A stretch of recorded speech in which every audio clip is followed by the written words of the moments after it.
Hay un dicho popular que dice que yo sea paranoico no significa que no me estén siguiendo. Otro dice, la paranoia es casi siempre una virtud. Mi nombre es Diego Hernán Barrientos y en este programa de hoy de Cévica Club Internacional vamos a ponernos un poco más paranoicos. Hoy les voy a enseñar algunas formas en las que los gobiernos o ciertas agencias tienen el control exacto y constante de dónde están, de qué hacen, de lo que están hablando, etc. Este tema da para bastante, así que vamos a hacer un pequeño resumen. Imaginemos una historia, imaginémonos el día a día de una persona común. Antes de empezar a hablar, vamos a sentar las bases técnicas, teóricas, como siempre me gusta hacer, de un dispositivo muy interesante para ellos, que se denomina chip RFID, por chip de identificación por radiofrecuencia.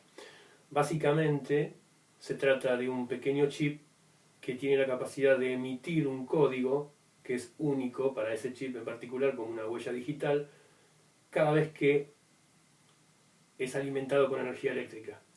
¿Y de dónde obtiene esa energía eléctrica? Bueno, hay varias categorías de chip RFID. El más común obtiene su forma de energía de un solenoide, es decir, una especie de bobina, un montón de vueltas de alambre, que tiene a su entrada donde debería tener la batería. Hay un principio electromagnético que dice que si yo coloco una batería sobre un montón de vueltas de alambre, cuando yo la conecto y la desconecto, se van generando pulsos electromagnéticos, es decir, se transforman en un imán o en un electroimán. Ese principio físico es reversible, significa que si yo en lugar de ir colocando una batería y que se produzcan pulsos electromagnéticos, yo acerco a esa bobina algún material magnético, un imán, cada vez que lo pase y lo aleje por esa bobina, en las puntas donde se conectan los terminales de esa bobina va a aparecer la corriente eléctrica. ¿Ok? Entonces, el chip RFID no tiene una batería, o los más comunes no tienen una batería activa dentro, sino que tienen esa especie de aro de lens o de bobina. Entonces, permanecen sin energía. Pero cada vez que el chip RFID pasa por un lugar donde es excitado por un campo magnético, se genera una pequeña corriente eléctrica que le es suficiente para encenderse y emitir al aire su único código.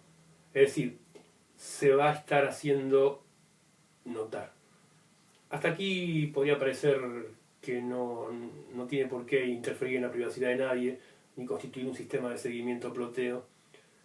Pero sin embargo, sepan que una de las utilidades más básicas de un chip RFID es el control de inventario. Como son unas piezas electrónicas muy baratas, la mayoría, si no todos los fabricantes, sobre todo los chinos, lo que hacen es implantar en alguna parte de los objetos estos chips RFID, y entonces cuando tienen que verificar su inventario, lo único que tienen que hacer es pasar con una pistola, una pistola que vaya generando un campo magnético y vaya leyendo el código de cada chip. Entonces con eso pueden saber qué producto tienen, qué producto no tienen, y de hecho pueden hacer un control de stock, de inventario, además, en donde pueden saber qué cantidad tiene de determinado producto.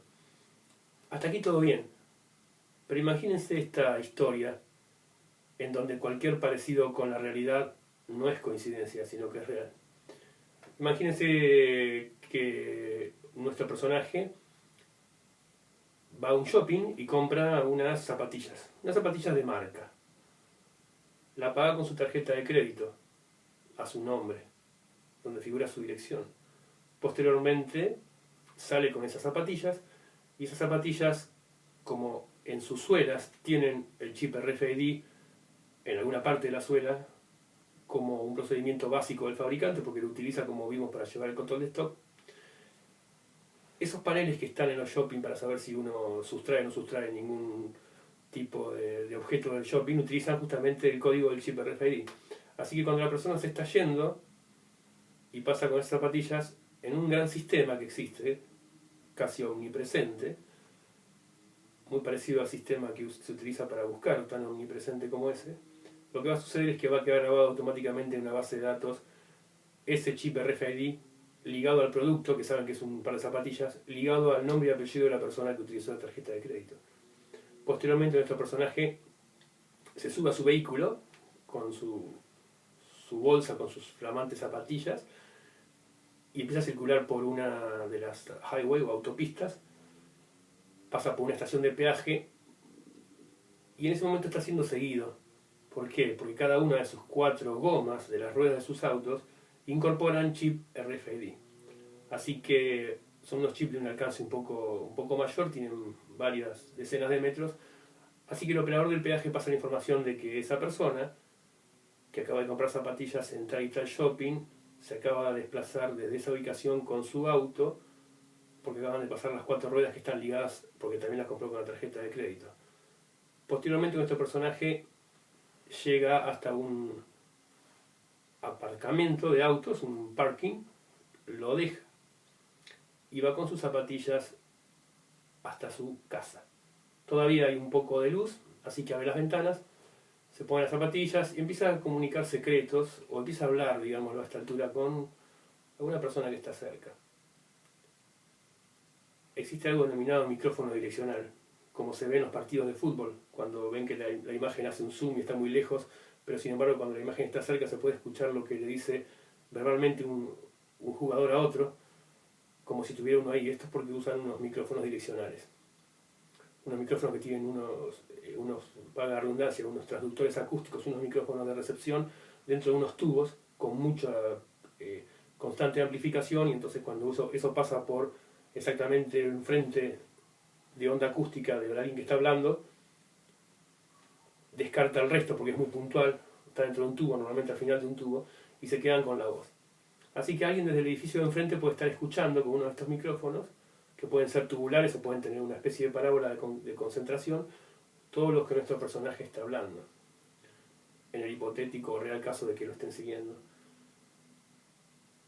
La historia de nuestro personaje sigue porque empieza a caer la noche y baja la temperatura, así que nuestro personaje lo que hace es cerrar un pesado ventanal de vidrio, lo corre, lo cierra, y en ese caso no hay forma de que se escuche desde afuera, porque son bastante pesados los vidrios.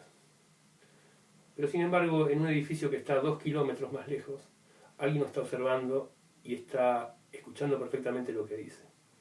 Están utilizando sistemas de lectura del habla y además están reforzando con un micrófono denominado micrófono láser, que lo que hace es emitir un haz láser en una longitud de onda por debajo del rojo o por encima del violeta, es decir, que no sea visible, y lo están haciendo pegar contra el vidrio de esa ventana o de ese ventanal que está cerrado. Sin embargo, las ondas de presión de la voz, como estas que yo estoy en este momento emitiendo, generan compresiones y descompresiones en el recinto. Es como cuando pasa un camión muy pesado y a ustedes les tiemblan los vidrios. Eso es porque generó demasiadas ondas de presión. En menor medida, yo estoy hablando en este momento y mi voz está generando ondas de presión que están afectando a esta computadora, que de hecho están haciendo que haya un pequeño movimiento, y que si hubiese una ventana, la ventana está copiando como un diafragma cíclicamente las ondas de presión de mi voz. Si sobre esa ventana incide un haz de un láser, un punto de incisión muy pequeño, o de incidencia muy pequeño del láser, el punto de retorno del láser es medido por un sensor, y esas pequeñas variaciones del vidrio hacen que el punto de retorno del láser tenga un ángulo que va variando más o menos, acorde a mi voz. Ese más o menos de variación lo que hace es que después es reconstituido a ondas de voz y nos están escuchando. Sigue la historia de nuestro personaje. Empieza a caer la noche, se empieza a poner todo muy frío, así que nuestro personaje cierra unas pesadas ventanas que tiene, completamente lisas, de madera pesada. No hay forma de que un láser incida contra ningún vidrio, así que lo dejan de poder escuchar por este método. Se sienta en su living, donde tiene una hermosa alfombra muy alta, y en donde siempre tiene la desagradable experiencia de pasar descalzo por esa alfombra y eventualmente tocar algún caño o algo y que salte una chispa. Eso se llama electricidad estática. Es como cuando uno se pasa un peine 2 o 3 veces por el pelo y con ese peine puede levantar pedazos pequeños de papel. La electricidad estática es un tipo de electricidad en donde hay cargas eléctricas en suspensión, esperando a que algo las descargue y las haga circular. Cuando hay una circulación de electrones, lo que se produce es lo que se denomina corriente eléctrica. Cuando hay corriente eléctrica, hay diferencia de potencial, voltaje, y tenemos ¿qué? Una batería, una fuente de alimentación. Así que si a esta persona le plantaron un micrófono por estática, es decir, le dejaron uno de estos micrófonos que utilizan como fuente de energía la estática, en este caso no es un chip RFID, no tiene la bobina, no utiliza campo magnético, utiliza la estática que está en el ambiente, que es bastante eterna. Así que lo están escuchando. Escuchan todo lo que dice. En determinado momento, nuestro personaje se sube el cuello, se pone más paranoico y dice: me voy a ir a mi gran secreto. Así que se va a un altillo que tiene donde no tiene ventanas, ningún tipo de ventanas. Enciende una vieja netbook 486SX con pantalla en blanco y negro, sin ninguna capacidad de conexión en red, no tiene Bluetooth, no tiene Wi-Fi, no tiene absolutamente ninguna forma de conectarse con el exterior. No tiene disco rígido, introduce su viejo disquete de 3,5 con un sistema operativo y un procesador de textos en donde puede ir leyendo un mensaje bastante importante, bastante privado. Voy a terminar este video de hoy, que más que nada empieza a rozar la paranoia, diciéndoles que, aunque parezca mentira, lo están observando.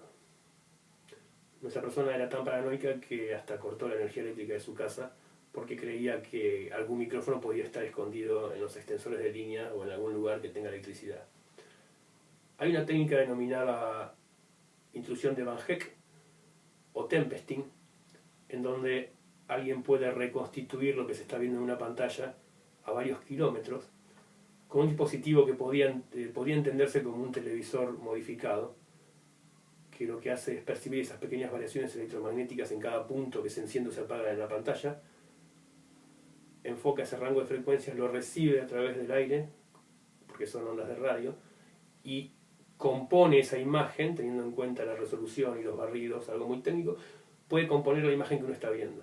Si la imagen es en color, lo que se va a estar componiendo es una imagen en blanco y negro, pero más allá de ello, el contenido de la pantalla se puede ver.